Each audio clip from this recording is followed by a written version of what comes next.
Catarina. Senador, agora, a gente fala muito do futebol, dos clubes de futebol, mas essa lei abrange o desporto. E que outros pontos positivos o senhor diria que ela contém? Bem, o Conselho Nacional do Esporte é alterado, os clubes sociais passam a integrar este conselho, e o que é mais importante, estes clubes terão participação também dos recursos oriundos das loterias na Caixa Econômica Federal, recursos da Lei PIVA. Eles passarão a ter 30% desses recursos, do total desses recursos. Os demais serão divididos entre o COB e o Ministério do Esporte. 30% para a formação de atletas olímpicos. Eu acho que será um grande estímulo. O Brasil vai sediar uma Olimpíada em 2016, se nada de novo ocorrer, né? Se nenhum fato novo, anormal acontecer, vai sediar a Olimpíada e tem que preparar atletas para essa competição, tem que estar bem representado também no campo, né? Nas quadras, nas piscinas. O projeto tem sido, tem tido uma boa receptividade, o senhor tem percebido que setores têm apoiado o projeto? Eu só sinto um pouco a ausência da crônica esportiva, que não tem dado a sua contribuição para a discussão, para o debate da matéria. Não vi grande interesse da crônica esportiva nessas alterações que melhoram a Lei Pelé. Eu vejo sempre muita cobrança em relação à legislação, mas está faltando essa colaboração. O interesse mesmo ocorreu das partes interessadas, diretamente interessadas, né? Como os clubes sociais, o Clube dos 13, os dirigentes dos clubes participaram ativamente desse debate. Nós tivemos também uma mobilização muito grande dos professores e estudantes de educação física, porque o projeto que vem da Câmara colocou um artigo que permite ao ex-atleta que tenha exercido a profissão durante 3 anos consecutivos ou 5 anos alternados, trabalhar na sua modalidade esportiva como monitor. Ou seja, dispensando o diploma.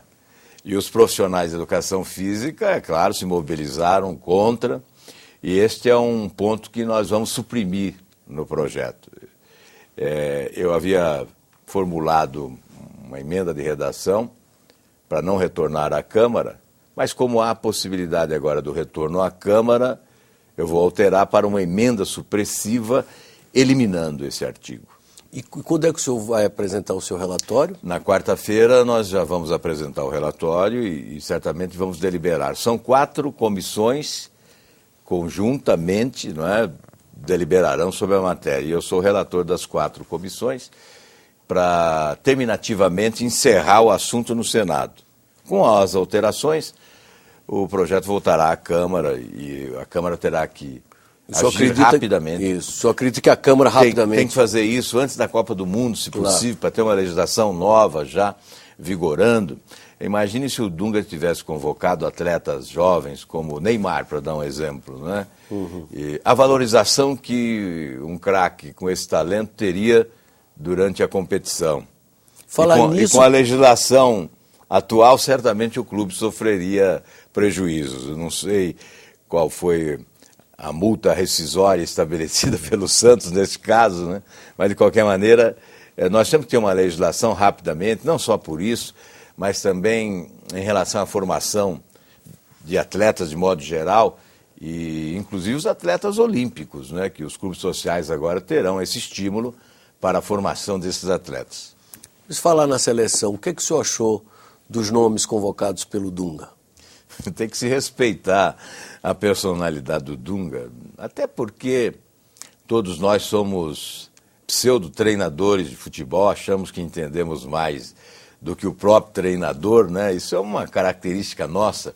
É evidente que eu não concordo com a relação que o Dunga apresentou, mas tenho que respeitar, sobretudo porque ele vem obtendo resultados positivos, né?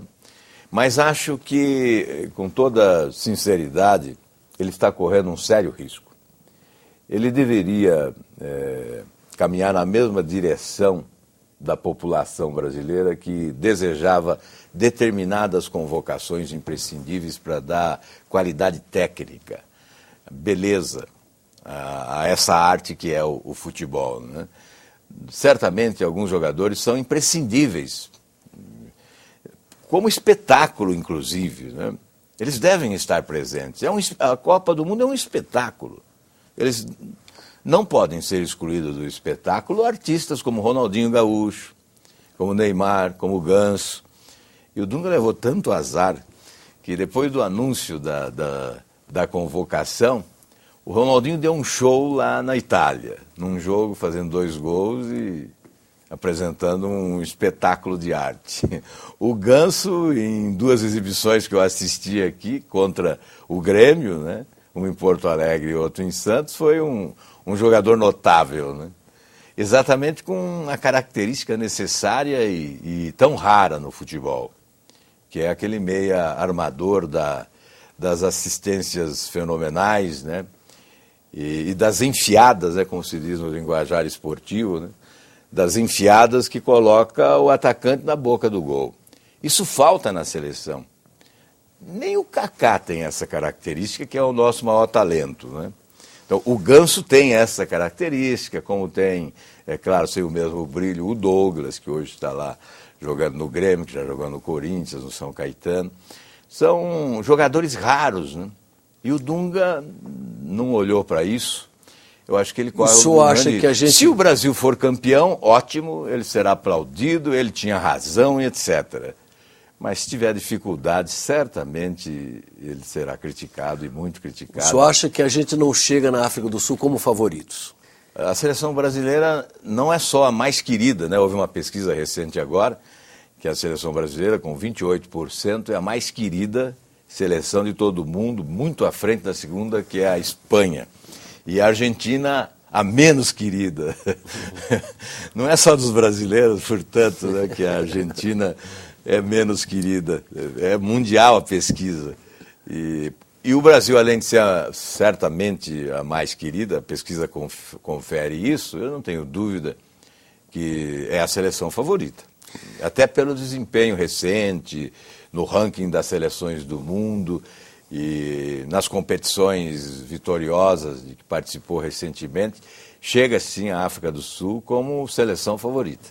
Senador, uma última pergunta. O senhor está preocupado com o andamento das obras dos estádios preparatórias para a Copa do Mundo que vai ser sediada aqui no Brasil? Muito preocupado. Eu até disse que se não fosse ano eleitoral, eu acreditaria na hipótese do Brasil perder a oportunidade de sediar a Copa do Mundo que conquistou, porque está tudo atrasado, muito atrasado. Só se fez festa com a conquista do direito de sediar a Copa, mas as providências não foram adotadas, elas estão sendo repassadas. Mas como é um ano de eleição, o desgaste seria fantástico. Então eu já vejo uma movimentação mais eficiente. Essa preocupação vai desaparecendo e fica só a outra, né? Que primeiro nós vamos ficar aí com elefantes brancos. São estádios milionários, né? Estádio de futebol, 700 milhões, 800 milhões. Em alguns centros, é claro que há o retorno, né? São Paulo, Rio, Minas. Mas há localidades em que o retorno é duvidoso. Você gasta, por exemplo, em Cuiabá, 300 milhões de dinheiro público. É dinheiro público investido. E depois o aproveitamento? Vai ser um estádio fantasma. Você joga 2, 3 jogos da Copa do Mundo e depois, o que fazer? Então, essa é uma questão. A outra questão é da corrupção, né? Nós tivemos jogos pan-americanos em que a corrupção assustou, né? Aquilo que era previsto inicialmente ficou muito longe. O orçamento foi multiplicado muitas vezes, então, em razão desse descuido, né, da corrupção.